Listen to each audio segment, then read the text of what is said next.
pandemic began last year, the whole United Kingdom has been engaged in a great national effort to fight COVID.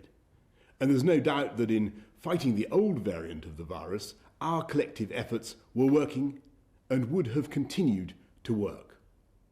But we now have a new variant of the virus, and it's been both frustrating and alarming to see the speed with which the new variant is spreading.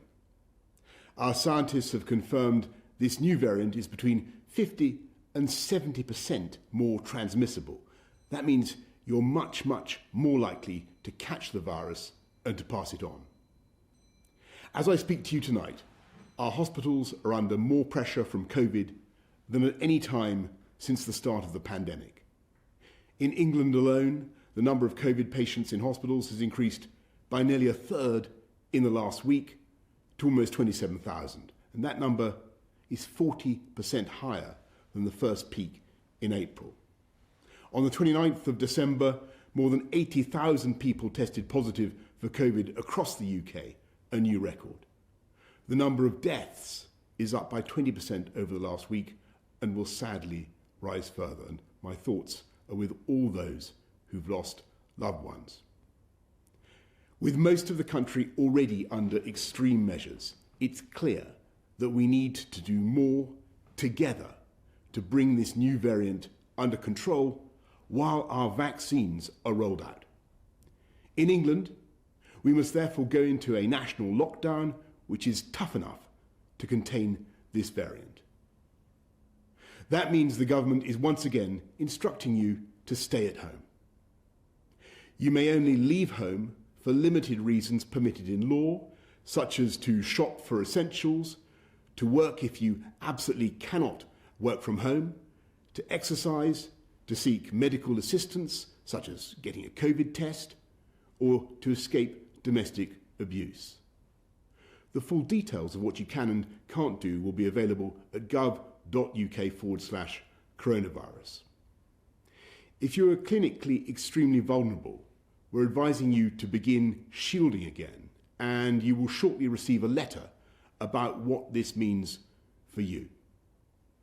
And because we now have to do everything we possibly can to stop the spread of the disease, primary schools, secondary schools, and colleges across England must move to remote provision from tomorrow, except for vulnerable children and the children of key workers.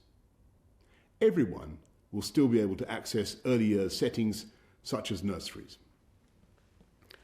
We recognise that this will mean it's not possible or fair for all exams to go ahead this summer as normal.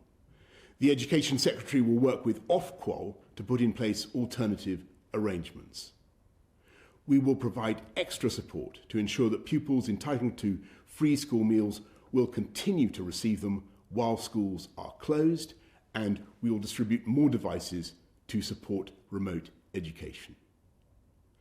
I completely understand the inconvenience and distress this late change will cause millions of parents and pupils up and down the country. Parents whose children were in school today may reasonably ask why we did not take this decision sooner. And the answer is simply that we've been doing everything in our power to keep schools open because we know how important each day in education is to children's life chances. And I want to stress that the problem is not that schools are unsafe for children.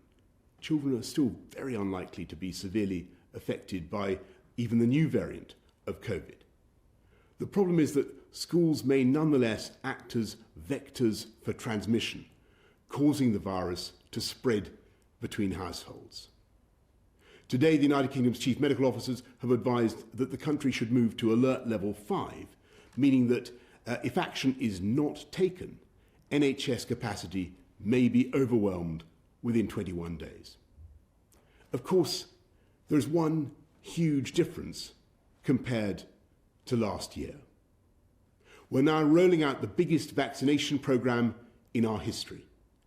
So far, we in the UK have vaccinated more people than in the rest of Europe combined. With the arrival today of the UK's own Oxford AstraZeneca vaccine, the pace of vaccination is accelerating. I can share with you tonight the NHS's realistic expectations for the vaccination programme in the coming weeks. By the middle of February, if things go well and with a fair wind in our sails, we expect to have offered the first vaccine dose to everyone in the 4 top priority groups identified by the Joint Committee on Vaccination and Immunisation.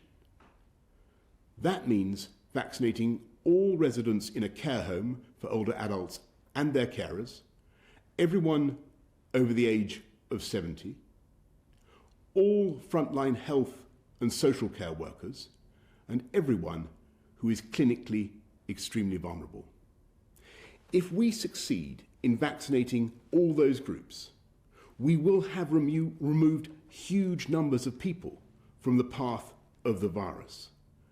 And of course, that will eventually enable us to lift many of the restrictions we have endured for so long. I must emphasise that even if we achieve this goal, there remains a time lag of 2 to 3 weeks from getting a jab to receiving immunity, and there will be a further time lag before the pressure on the NHS is lifted. So we should remain cautious about the timetable ahead.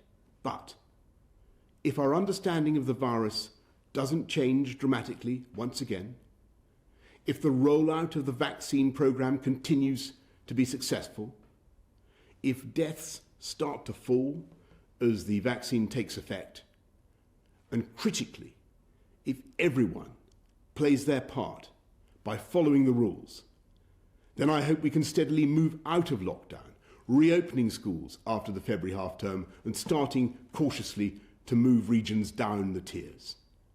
I want to say to everyone right across the UK that I know how tough this is, and I know how frustrated you are, and I know that you've had more than enough of government guidance about defeating this virus. But now, more than ever, we must pull together. You should follow the new rules from now, and they will become law in the early hours of Wednesday morning. Parliament will meet largely remotely later that day.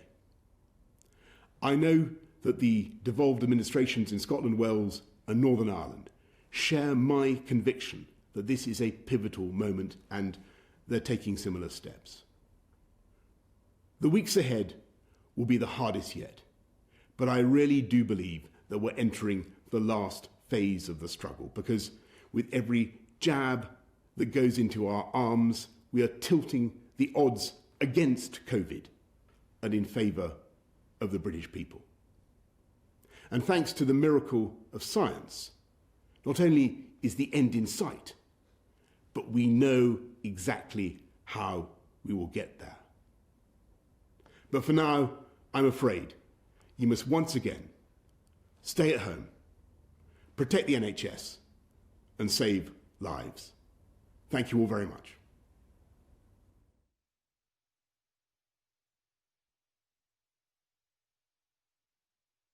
2,648 polling locations open on election day. We have a couple that have been closed due to some shortages and some other COVID-related items, but the total we have right now is 2,648. We don't anticipate changes, but they always may happen. We have shared those locations with Georgia Power and the EMCs in case there's power issues or any other issues that might come up from that. And we've seen a few shortages